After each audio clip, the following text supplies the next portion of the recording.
শিবরাত্রি উপলক্ষে বীরভূমের বক্রেশ্বর ধামে মানুষের ঢল। হিন্দু শাস্ত্র মতে শিবরাত্রির আলাদা মাহাত্ম্য রয়েছে। দেবাদিদেব শিব ও পার্বতী দেবীকে ঘিরে এই বিশেষ তিথি পালিত হয়। আর এই শিবরাত্রি ফাল্গুনের কৃষ্ণ চতুর্দশী তিথিতে পালিত হয়। 26শে ফেব্রুয়ারি যখন থেকে চতুর্দশী তিথি পড়ছে তখন থেকেই শিবরাত্রির পুজো করতে পারেন, যদিও সেটি প্রদোষ ব্রতের ত্রয়োদশী তিথি। এই তিথিও দেবাদিদেব মহাদেবের তিথি। মনে করা হয় ভগবান শিবের অত্যন্ত প্রিয় ফুল ও গাছ হলো আকন্দ। শুভ কোনো অনুষ্ঠানে ও শিবের পুজোয় আকন্দ ফুল লাগবেই। এছাড়াও মহাদেবকে অপরাজিত ফুল দিয়ে পুজো করা হয়। হলুদ চাপা ফুলেও শিবের আরাধনা হয়। এছাড়াও ধূত্র ফুল, কলকে ফুল দিয়েও পুজো করা হয় শিবকে।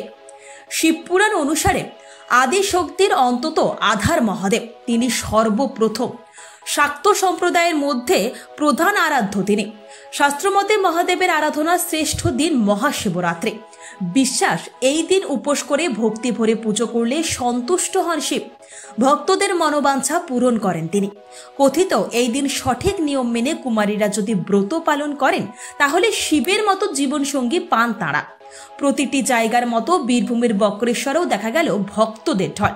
পুজো দিতে আসা ভক্তরা শিবের মাথায় জল ঢালতে ভিড় জমিয়েছে। বীরভূমের বক্রেশ্বরের পুরোহিত থেকে শুরু করে সেবায়েতেরা ব্যস্ত পুজোয়।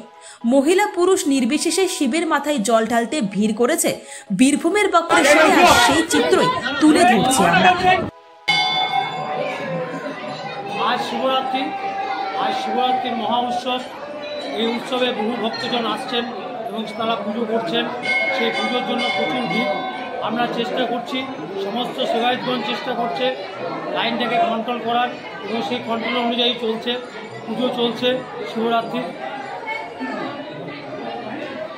বক্রেশ্বর বাবার মন্দির এবং পাশে মায়ের মন্দির, সেখানেও পুজো চলছে। পাশে যে ছোটো ছোটো শিব মন্দিরগুলো আছে সেই শিব মন্দিরেও পুজো চলছে। মূল বক্রেশ্বর বাবার মন্দিরে পুজো চলছে এবং মায়ের মন্দিরে পুজো চলছে। বক্রেশ্বর থেকে বিশ্বজিৎ চক্রবর্তী, বক্রেশ্বর সেবায়িত।